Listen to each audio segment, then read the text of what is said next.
Okay, so 1899 has a major ending that sets up a lot of things for next time. In this video, we're going to be breaking down what happens and giving our theories for what we think is going to show up in Season 2. I don't want to waste your time as there's a lot to talk about, so spoiler alert. Anyway, the season ends with Maura breaking out of the simulation that the voyage on the Kerberos has been. She awakens to find herself on the Prometheus, which is of course also the name of the abandoned ship that they discovered in episode 1.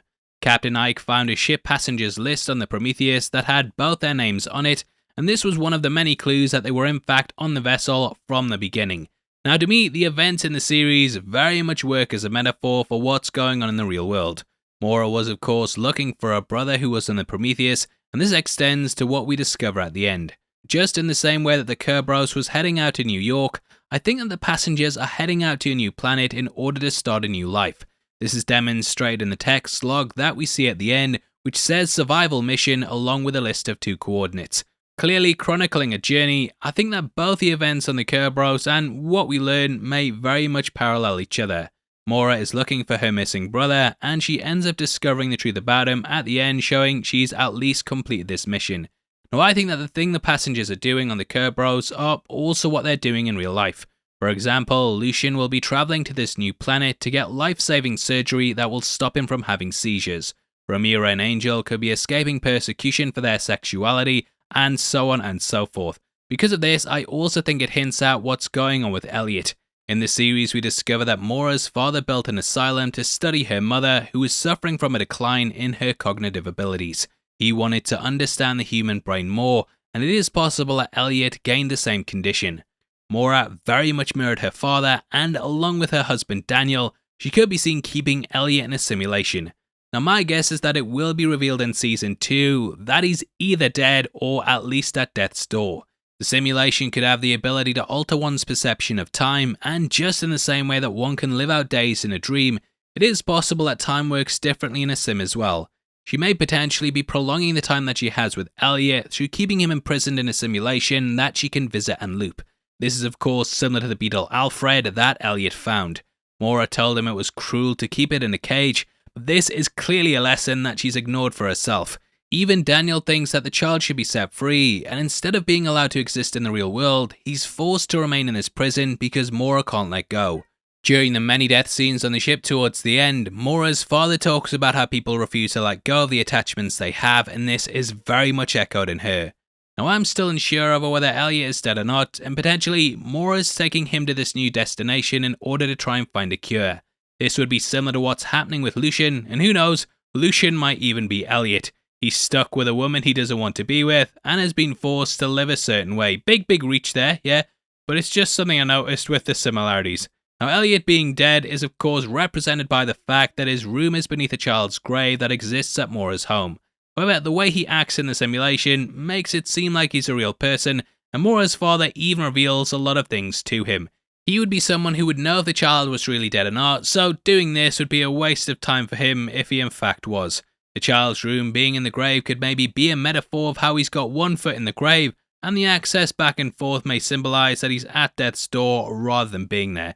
I think the series will very much be about Maura learning to let go, and this has of course been echoed throughout several of the characters. Now as for what's going on with her brother, we actually have a lot of clues for this already.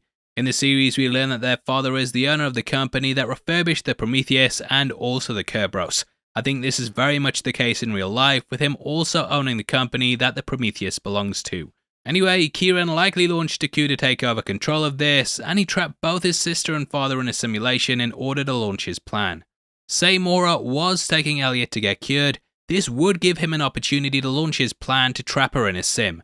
There's obviously a lot of similarities to Inception, and just in the same way that the group launched their mind invasion on a plane, Ciaran could have done this on this spaceship as well. Maura transporting her son would be when she's at the most vulnerable. It's something he could plan ahead for, and I think it would be a big way to handle Ciaran's arc. Now I think it'll be revealed that because of their father's experiments on their mother, that this had a massive effect on his personality. Maura didn't mind trapping her own son, so there is the potential that Ciaran has a similar outlook on life.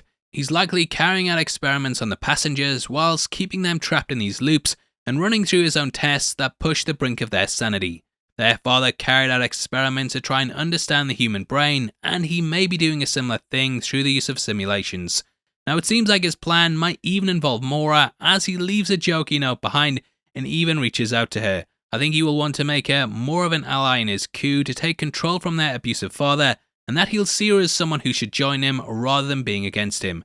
This would explain why Maura's father wants to go without his daughter, as he might be aware that they're working together on the outside. It seemed like he was fully against her, and him escaping without her could hint at the fact that the pair are partners. However, he's clearly a bad dude due to what he's putting the other passengers through. I've also gone back and forth over what's happening with Daniel, and I still don't know if he's a real person or not. He does inform Maura that her brother has taken over the ship, so he at least is aware of what's going on in the real world. However, he says he'll be there when she wakes up, and this isn't the case. Therefore, it's possible it'll be revealed he's an AI within the simulation that's programmed to break Maura out if her brother takes over. He's basically Neo in the Matrix and can alter things and shift them. His entire mission is to help Maura escape, so I think there is potential there that he's just a program running through a failsafe to get Maura out. Now, there is the possibility that he's in the real world, which I think would make a lot of sense from a writer's point of view. Obviously, Maura's going to need someone in Season 2 that basically gives her an exposition dump at the start and guides her through what's really going on. So Daniel could very much fit that character, and yeah, it does make sense to include him in the future in some way. Now, from a writer's point of view, the idea of simulations also opens up a lot of possibilities for next time. Because of this, we could explore so many different times in both the past and present. Other places I'd love to see are a Westworld type Wild West, medieval times, which you know these dark guys could nail, modern day, the 80s, 70s for those flares, and those swinging 60s. Yeah, baby! Now there's also other cabins on the Prometheus, with each one potentially carrying their own worlds and rules. We have the crew of the ship to meet as well, who aren't part of this system. What I love about the future of the show is that we have so many different directions they can take things, and obviously when simulations are involved, you always have the possibility that this entire ending is the sim itself. Maura might not even be in space, and yet just something to think about when you look at those final few scenes. Knows, but it's clear that we aren't done with the twists and turns yet, and Doc was famous for constantly pulling the rug out from under your feet. I can even see this point where Maura is revealed as being someone who willingly entered the simulation rather than being trapped there. She clearly wanted to keep Elliot there, so it makes sense that she deliberately wanted to remain there too. Daniel's key memory was at a point where she and Maura had had a child, whereas Maura's memory was back at her childhood home. This is likely why she didn't remember having a child, and she also made her 1899 avatar have the backstory that she couldn't have children. Whatever she was doing, she was clearly doing it so that she could hide the truth about Elliot from herself. Whereas Daniel was desperate to break her out of it, I think it's going to be revealed that she didn't really want to leave. Perhaps she willingly gave up control of the ship to her brother so that she could go and live in the simulation. There's been thought experiments for years that have discussed whether someone would rather live in a simulation where their life is perfect or face up to the cold harshness of reality. The majority of people said they'd rather remain in the real world with all its flaws, but there is still that minority that want to be in a sim. Maura could be one of those people, and I think it's going to be revealed that she went into the sim voluntarily so that she could be with her son. Either way, we definitely have some more twists on the way, and I'd of course love to hear your thoughts on what we're getting. I love that everyone is basically stuck on the ship, and that they're going to have to find a way to get along when the truth comes out. Lots of things to look forward to, and hopefully we get an announcement of that Season 2 sooner rather than later. Now we are in a competition right now and giving away 3 copies of House of the Dragon Season 1 on the 15th of December.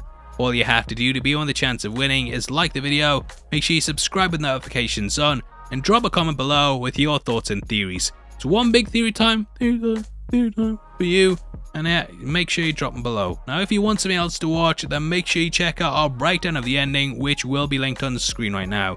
We talk about the whole series, all the little hidden details in it, the basic plots and influences that led towards this show, and I'm really proud of the video, so definitely go head over there right after this. With that out of the way, thanks for sitting through the video. I've been Paul, I'll see you next time. Take care, peace.